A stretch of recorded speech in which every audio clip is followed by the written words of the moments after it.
ಗ್ರಾಮೀಣಾಭಿವೃದ್ಧಿ ಮತ್ತು ಪಂಚಾಯತ್ ರಾಜ್ ಇಲಾಖೆಯ ಮಾಜಿ ಸಚಿವರಾದ ಕೆಎಸ್ ಈಶ್ವರಪ್ಪ ಅವರನ್ನು ತಕ್ಷಣವೇ ಬಂಧಿಸುವಂತೆ ಒತ್ತಾಯಿಸಿ ಚಿತ್ರದುರ್ಗ ಜಿಲ್ಲಾ ಕಾಂಗ್ರೆಸ್ ಸಮಿತಿಯ ವತಿಯಿಂದ ಬೃಹತ್ ಪ್ರತಿಭಟನೆ ನಡೆಯಿತು. ಪ್ರತಿಭಟನೆಯನ್ನು ಉದ್ದೇಶಿಸಿ ಮಾತನಾಡಿದ ಕಾಂಗ್ರೆಸ್ ಪಕ್ಷದ ಜಿಲ್ಲಾ ಪಂಚಾಯತ್ ಸದಸ್ಯರಾದ ಪಾಪಣ್ಣ, ನಮ್ಮ ದೇಶದಲ್ಲಿ ಇಂದಿಗೂ ಸಹ ಕಂಡು ಅರಿಯದಂತಹ ಭ್ರಷ್ಟಾಚಾರದ ವಾತಾವರಣ ನಿರ್ಮಾಣವಾಗುತ್ತಿದೆ. ಬಡವರು ಕೊಂಡುಕೊಳ್ಳುವ ಅಗತ್ಯ ವಸ್ತುಗಳ ಬೆಲೆ ಏರಿಕೆಯಾಗುತ್ತಲೇ ಇದೆ. ಪೆಟ್ರೋಲ್, ಡೀಸೆಲ್, ಇಂಧನಗಳ ಬೆಲೆಯು ದಿನದಿಂದ ದಿನಕ್ಕೆ ಗಗನಕ್ಕೇರುತ್ತಲೇ ಇದೆ. ಇದು ಇಂದಿನ ಬಿಜೆಪಿ ಸರ್ಕಾರದ ದುರಾಡಳಿತದ ವ್ಯವಸ್ಥೆಯಾಗಿದೆ ಎಂದು ಹಿರಿಯೂರು ತಾಲೂಕಿನ ಬ್ಲಾಕ್ ಕಾಂಗ್ರೆಸ್ ಅಧ್ಯಕ್ಷರಾದ ಕಾದಿ ರಮೇಶ್ ಮಾತನಾಡಿ, ಭ್ರಷ್ಟಾಚಾರದ ಆರೋಪ ಹೊತ್ತಿರುವ ಗ್ರಾಮೀಣಾಭಿವೃದ್ಧಿ ಮತ್ತು ಪಂಚಾಯತ್ ರಾಜ್ ಇಲಾಖೆಯ ಸಚಿವರಾದಂತಹ ಕೆಎಸ್ ಈಶ್ವರಪ್ಪನವರನ್ನು ಕೂಡಲೇ ಬಂಧಿಸಬೇಕು ಎಂದು ಒತ್ತಾಯಿಸಿದರು.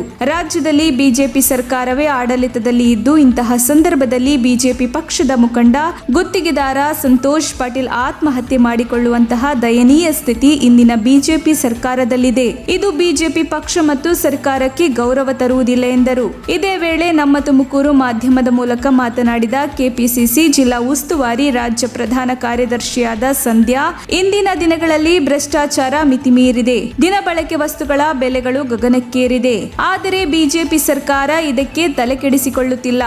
ಬಿಜೆಪಿ ಕಾರ್ಯಕರ್ತ ಸಂತೋಷ್ ಪಾಟೀಲ್ ಈಶ್ವರಪ್ಪ ವಿರುದ್ಧ ಪ್ರಧಾನಿಗೆ ಪತ್ರ ಬರೆದರೂ ಯಾವುದೇ ಪ್ರಯೋಜನವಾಗಿಲ್ಲ. ಸಂತೋಷ್ ಪಾಟೀಲ್ ಸಾವಿಗೆ ಪ್ರೇರಣೆ ನೀಡಿರುವ ಈಶ್ವರಪ್ಪನ ವಿರುದ್ಧ ಯಾವುದೇ ಕ್ರಮವಾಗಿಲ್ಲ ಎಂದು ಆಕ್ರೋಶ ವ್ಯಕ್ತಪಡಿಸಿದರು. ಹಿರಿಯೂರು ತಾಲೂಕಿನ ಅಸಂಘಟಿತ ಕಾರ್ಮಿಕ ವಿಭಾಗದ ಅಧ್ಯಕ್ಷರಾದ ಜಯಣ್ಣ ಮಾತನಾಡಿ, 40% ಕಮಿಷನ್ ಪಡೆದು ಒಬ್ಬ ಕಾರ್ಯಕರ್ತನ ಸಾವಿಗೆ ಕಾರಣವಾದ ಈಶ್ವರಪ್ಪನನ್ನು ಕೂಡಲೇ ಬಂಧಿಸಬೇಕು ಎಂದು ಒತ್ತಾಯಿಸಿದರು. ಕಾಂಗ್ರೆಸ್ ಪಕ್ಷದ ವೈಸ್ ಪ್ರೆಸಿಡೆಂಟ್ ಆದ ಜಿಎಸ್ ಕುಮಾರ್ ಗೌಡ ಮಾತನಾಡಿ, 40% ಕಮಿಷನ್ ವಿಚಾರಕ್ಕೆ ಸಂಬಂಧಿಸಿದಂತೆ ಈಶ್ವರಪ್ಪನವರನ್ನು ತಕ್ಷಣವೇ ಬಂಧಿಸುವ ಮೂಲಕ ರಾಜ್ಯ ಸರ್ಕಾರ ಕ್ರಮ ಕೈಗೊಳ್ಳಬೇಕು. ಈ ಮೂಲಕ ಸಂತೋಷ್ ಪಾಟೀಲ್ ಅವರಿಗೆ ನ್ಯಾಯ ದೊರಕಿಸಿಕೊಡಬೇಕು ಎಂದು ಒತ್ತಾಯಿಸಿದರು. ಇದೇ ಸಂದರ್ಭದಲ್ಲಿ ಲಂಚಾವತಾರದ ವಿರುದ್ಧ ಜಾಗೃತಿ ಮೂಡಿಸುವ ಕಾರ್ಯಕ್ರಮವನ್ನು ಕೂಡ ನಡೆಸಲಾಯಿತು.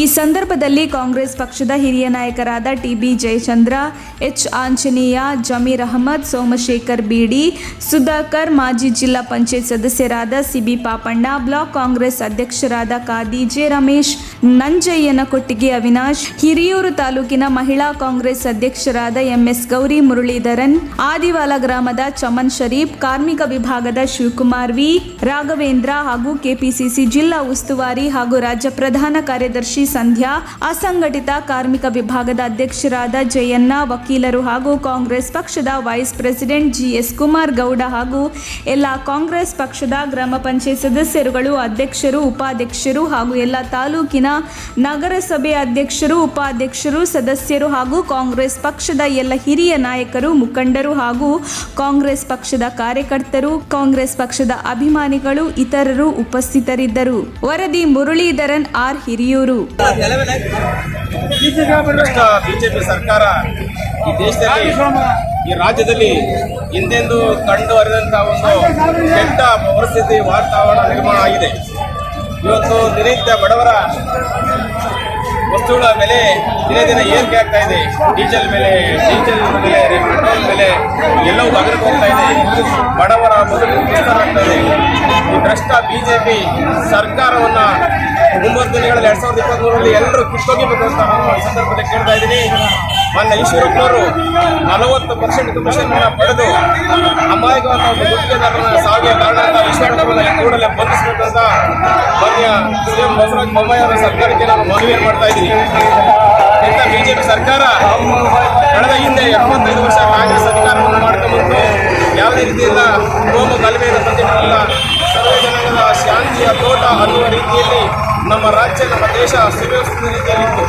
ಇವತ್ತು ಕಾನೂನು ಸುವ್ಯವಸ್ಥಿತಿದೆ. ಇವತ್ತು ಜಾತಿಗಳಲ್ಲಿ ಕೋಮು ದೇಶವನ್ನು ದಂಡೂರಿಯನ್ನು ಬಿತ್ತುತ್ತಾ ಜನಾಂಗದಲ್ಲಿ ಅಸೂಯೆ ಮನೋಭಾವನೆಯನ್ನು ಮಾಡುವುದರ ಮುಖಾಂತರ ಇವತ್ತು ಎಲ್ಲ ಕಡೆ ಗಲಾಟೆ ಗದ್ದಲಗಳನ್ನು ಮಾಡ್ತಾ ಇದ್ದಾರೆ. ಶಾಂತಿ ಕದರ್ತಾ ಇದೆ. ಇಂಥ ದುಷ್ಟ ಸರ್ಕಾರ ಹಿಂದೆಂದೂ ನಾವು ನೋಡಿರಲಿಲ್ಲ ಅಂತ ಬಿಜೆಪಿ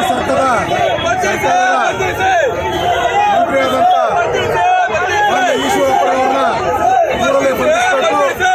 ಈ ರಾಜ್ಯದಲ್ಲಿ ಭ್ರಷ್ಟಾಚಾರ ತಾಂಡವಾಡ್ತಿದೆ. ಕಂಟ್ರಾಕ್ಟರ್ಗಳೆಲ್ಲ ನೇಣ ಕಾಣ್ತಿದ್ದಾರೆ. ಇದಕ್ಕೆಲ್ಲ ನೆರವಣೆ ಕೇಂದ್ರ ಹಾಗೂ ರಾಜ್ಯದಲ್ಲಿ ಅಧಿಕಾರದಲ್ಲಿರ್ತಕ್ಕಂಥ ಬಿಜೆಪಿ ಸರ್ಕಾರ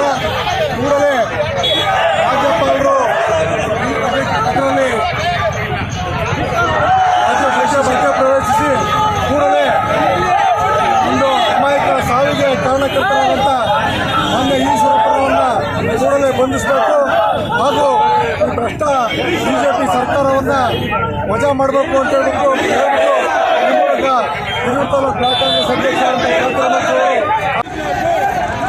ಭ್ರಷ್ಟಾಚಾರ ಅನ್ನೋದು ತುಂಬ ಆಗ್ತಾ ಇದೆ ನಮ್ಮ ರಾಜ್ಯದಲ್ಲಿ. ಬೇರೆ ರಾಜ್ಯಗಳು ಕಂಪೇರ್ ಮಾಡಿದ್ರೆ ನಮ್ಮ ರಾಜ್ಯದಲ್ಲಿ ಭ್ರಷ್ಟಾಚಾರ ಒಂದು ಕಡೆ, ಅದರ ಬೆಲೆ ಇರುತ್ತೆ ಒಂದು ಕಡೆ, ದಿನನಿತ್ಯ ಬಳಸುವಂಥ ವಸ್ತುಗಳ ಬೆಲೆ ಒಂದು ಕಡೆ, ಈಶ್ವರಪ್ಪನ ಬಂಧಿಸಿಲ್ಲ ಅಂತ ಒಂದು ಪ್ರತಿಭಟನೆ. ಏನು ನಮ್ಮ ರಾಜ್ಯದಲ್ಲಿ ಏನು ಮುಖ್ಯಮಂತ್ರಿ ಏನು ಮಾಡ್ತಾರೆ, ಗೃಹ ಸಚಿವರು ಏನು ಮಾಡ್ತಾರೆ ತಾಲೂಕು ಜನಸಾಮಾನ್ಯರಿಗೆ ಒಂದು ಜನಪ್ರತಿನಿಧಿಗಳಿಗೆ ಯಾರು ಕೇಳೋರು ಯಾರಿಲ್ಲ. ಆದರೆ ನಾವು ಕಾಂಗ್ರೆಸ್ ಪಕ್ಷದವರಾಗಿ ನಾವು ಯಾವತ್ತೂ ಸುಮ್ಮನೆ ಕೂತ್ಕೊಳ್ಳಲ್ಲ. ಈ ಹೋರಾಟ ಮುಂದುವರಿತೈತೆ. ಈಶ್ವರಪ್ಪನನ್ನು ಬಂಧಿಸಬೇಕು. ಬಿಕಾಸ್ ಒಂದು ಸಾಮಾನ್ಯ ವ್ಯಕ್ತಿ, ಒಬ್ಬ ಕಾಂಟ್ರಾಕ್ಟರ್ ಆಗಿರುವಂಥ ಸಂತೋಷ್ ಬೀದಿಗೆ ಬಿದ್ದಿದೆ. ಅವ್ರಿಗೆ ನ್ಯಾಯ ಒದಗಿಸಿಕೊಡುವಂಥ ಕೆಲಸಕ್ಕೆ ಇವತ್ತು ನಾವೆಲ್ಲರೂ ಸೇರಿ ಪ್ರತಿಭಟನೆ ಮಾಡ್ತಾ ಇದ್ದೀನಿ.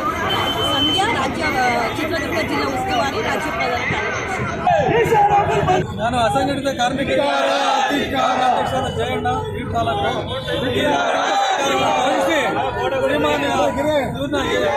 ಈಶ್ವರಪ್ಪನವ್ರನ್ನ ಈಗಲೇ ಬಂಧಿಸಬೇಕಂತ ತಮ್ಮಲ್ಲಿ ಕೇಳ್ಕೊಡ್ತೀನಿ. 40% ಇರೋರು ಒಬ್ಬ ಜನಸಾಮಾನ್ಯರು ಬಹಳ ಕಷ್ಟ ಇದೆ ಕೆಲಸ ಮಾಡೋದ್ರಿಂದ ದಯಮಾಡಿ ಅವ್ರನ್ನ ಬಂಧಿಸಬೇಕಂತ ಮುಖ್ಯಮಂತ್ರಿ ಆದ ಬಸವರಾಜ ಬೊಮ್ಮಾಯಿನವರಿಗೂ ಇದನ್ನ ನಮ್ಮ ಕಾಂಗ್ರೆಸ್ ಮೂಲಕ ಚಿತ್ರದುರ್ಗ ಜಿಲ್ಲಾ ಕಾಂಗ್ರೆಸ್ ವತಿಯಿಂದ ಇವತ್ತು Karnataka GS Kumaragowda, advocate, district Congress vice president and also spokesperson, Chitradurga district. ಬಂಧುಗಳೇ, ಇವತ್ತು ಚಿತ್ರದುರ್ಗ ಜಿಲ್ಲಾ ಕಾಂಗ್ರೆಸ್ ವತಿಯಿಂದ ನಾವು 40% ಸರ್ಕಾರದ ವಿರುದ್ಧ KS ಈಶ್ವರಪ್ಪನವರು ಏನು ಸಂತೋಷ್ ಪಾಟೀಲ್ರವರ ಸಾವಿಗೆ ಕಾರಣ ಆಗಿದ್ದಾರೆ ಅಂತೇಳಿ ಈಗಾಗಲೇ ಏನು ಸುದ್ದಿ ಇದೆ ರಾಜ್ಯದಲ್ಲಿ, ಅವರನ್ನು ಕೇವಲ ಸರ್ಕಾರದಿಂದ ಮಂತ್ರಿಮಂಡಲದಿಂದ ವಜಾ ಮಾಡಿದ್ರೆ ಆಗದು, ಬಂಧಿಸಬೇಕು ಅಂಥೇಳಿ ನಾವು ಕರ್ನಾಟಕ ಪ್ರದೇಶ ಕಾಂಗ್ರೆಸ್ ಸಮಿತಿಯ ಅಧ್ಯಕ್ಷರಾದಂಥ DK ಶಿವಕುಮಾರ್ ಸರ್ ಅವರ ಮತ್ತು ಸಿದ್ದರಾಮಯ್ಯ ಸರ್ ವಿರೋಧ ಪಕ್ಷ ನಾಯಕರ ಆದೇಶದ ಮೇರೆಗೆ ಇವತ್ತು ಜಿಲ್ಲಾ ಕಾಂಗ್ರೆಸ್ ವತಿಯಿಂದ ನಾವು ಪ್ರತಿಭಟನೆ ಹಮ್ಮಿಕೊಂಡಿದ್ದೀವಿ. ಈ ಪ್ರತಿಭಟನೆಯಲ್ಲಿ ಸಾವಿರಾರು ಜನರು ಪಾಲ್ಗೊಂಡು ಇವತ್ತು ಕರ್ನಾಟಕ ಸರ್ಕಾರದಲ್ಲಿರ್ತಕ್ಕಂಥ BJP ಸರ್ಕಾರದ ವಿರುದ್ಧ ನಾವು ಏನು ಜಿಲ್ಲೆಯಲ್ಲಿ, ತಾಲೂಕಿನಲ್ಲಿ, ನಗರಸಭೆಯಲ್ಲಿ, ತಹಸೀಲ್ದಾರ್ ಆಫೀಸಿನಲ್ಲಿ, ಇವತ್ತು ಜಿಲ್ಲಾಧಿಕಾರಿಗಳ ಆಫೀಸಿನಲ್ಲಿ, ಯಾವುದೇ ಇಲಾಖೆಯಲ್ಲಿ ಹೋದರೂ ಕೂಡ ಗ್ರಾಮೀಣಾಭಿವೃದ್ಧಿ ಇಲಾಖೆ ಇರ್ಬೋದು, PWD ಇಲಾಖೆ ಇರ್ಬೋದು, ನೀರಾವರಿ ಇರ್ಬೋದು, ಸಣ್ಣ ನೀರಾವರಿ ಇರ್ಬೋದು, ಇವತ್ತು ಈ ಜಿಲ್ಲೆಯಲ್ಲಿರ್ತಕ್ಕಂಥ ಕಾಂಟ್ರಾಕ್ಟರ್ಗಳು ಇವತ್ತು ಕಣ್ಣೀರು ಒರೆಸ್ತಾ ಇದ್ದಾರೆ. ಲಕ್ಷ ರು ಬಡ್ಡಿಗಳನ್ನು ಕಟ್ಟಲಿಕ್ಕಾಗದ ಅವರು ಆತ್ಮಹತ್ಯೆಗೆ ಇವತ್ತು ಕಾರಣೀಭೂತರಾಗಿರುವಂಥ ಸರ್ಕಾರವನ್ನು ಕಿತ್ತೊಗಿಬೇಕು. ಆ ಮೂಲಕ ಈ 40% ರಾಜಕಾರಣದಲ್ಲಿ ಕೈ ಹಾಕಿರ್ತಕ್ಕಂಥ ಈಶ್ವರಪ್ಪರವ್ರನ್ನ ಕೂಡಲೇ ಬಂಧಿಸಬೇಕು. ಇದರೊಟ್ಟಿಗೆ ವೈದ್ಯಕೀಯ ಸಚಿವರಾದಂಥ ಏನು ಸುಧಾಕರ್ ಅವರಿದ್ದಾರೆ, ಅವರನ್ನು, ನೀರಾವರಿ ಸಚಿವರನ್ನು ಕೂಡ ಈ ಸಂದರ್ಭದಲ್ಲಿ ಸರ್ಕಾರದ ಸಚಿವ ಸಂಪುಟದಲ್ಲಿ ವಜಾ ಮಾಡಿ, ಈ ಸರ್ಕಾರದಲ್ಲಿ ಯಾರ್ಯಾರು ಭ್ರಷ್ಟಾಚಾರದಲ್ಲಿ ಪಾಲ್ಗೊಂಡಿದ್ದಾರೆ ಅವರನ್ನು ಎಳೆಯಾಗಿ ಕಾಂಗ್ರೆಸ್ ಪಕ್ಷ ಇನ್ಮೇಲೆ ಬಿಡುಗಡೆ ಮಾಡ್ತಾ ಇದೆ. ರಾಜ್ಯಾದ್ಯಂತ ನಾವು 1 ವರ್ಷದವರೆಗೆ ಹೋರಾಟ ಮಾಡ್ತೀವಿ. ಈ BJP ಸರ್ಕಾರ ಏನವ್ರು ಹೇಳ್ಕೊಂಡು ಬಂದರು, ನಮ್ಮ ಸರ್ಕಾರವನ್ನು ಟೀಕೆ ಮಾಡಿದ್ದೀರಿ, ಹಿಂದೆ ನಮ್ಮ ಸರ್ಕಾರದವರಿಂದ ಟೀಕೆ ಮಾಡಿರ್ತಕ್ಕಂಥ ಜನ ಇವತ್ತು ಅಕ್ರಮವಾಗಿ, ಕಾನೂನು ಬಾಹಿರವಾಗಿ ಇವತ್ತೇನು ಸರ್ಕಾರವನ್ನು ನಡೆಸಲಿಕ್ಕೆ ಬಂದಿದ್ದಾರೆ. ಇವರು ಕೇವಲ ತಮ್ಮ ಆಸ್ತಿ, ಅಂತಸ್ತು, ಸ್ಥಾನಮಾನ, ಅಧಿಕಾರಕ್ಕೋಸ್ಕರ ತಮ್ಮ ಕುಟುಂಬದ, ತಮ್ಮ ಸ್ನೇಹಿತರ, ತಮ್ಮ ಜಾತಿಯವರ ಅನುಕೂಲಕ್ಕಾಗಿ ಇವತ್ತು ಇಡೀ ವ್ಯವಸ್ಥೆಯನ್ನು ಹಾಳು ಮಾಡಿದ್ದಾರೆ. ಇದಕ್ಕೆ ಭ್ರಷ್ಟ ಬೊಮ್ಮಾಯಿ ಸರ್ಕಾರ ಇರ್ಬೋದು, ಸಚಿವ ಸಂಪುಟದ BJP ಎಲ್ಲ ಸಚಿವರು ಇರ್ಬೋದು, ಕೂಡಲೇ ರಾಜೀನಾಮೆ ಕೊಡಬೇಕು, ಸರ್ಕಾರವನ್ನು ವಜಾ ಮಾಡಬೇಕು ರಾಷ್ಟ್ರಪತಿಗಳು ಅಂತೇಳಿ ಈ ಸಂದರ್ಭದಲ್ಲಿ ಒತ್ತಾಯ ಮಾಡ್ತಾ, ಈ ಸರ್ಕಾರ ಮುಂದುವರೆದಿದ್ದಾರೆ. ಇಡೀ ರಾಜ್ಯದಲ್ಲಿ ಅನೇಕ ಜನರು ಇವತ್ತು ಗುತ್ತಿಗೆದಾರರು ಸಾವಿಗೆ ಕಾರಣ ಆಗಬೇಕಾಗುತ್ತೆ. BJP ಸರ್ಕಾರ ಈ 40% ಸರ್ಕಾರವನ್ನು ಕಿತ್ತೊಯ್ಯಬೇಕು ಅಂತೇಳಿ ನಾವು ರಾಷ್ಟ್ರಪತಿಗಳಿಗೆ ಇವತ್ತು ರಾಜ್ಯಪಾಲರ ಮುಖಾಂತರ ಒತ್ತಾಯಿಸ್ತಾ ಇದ್ದೀವಿ.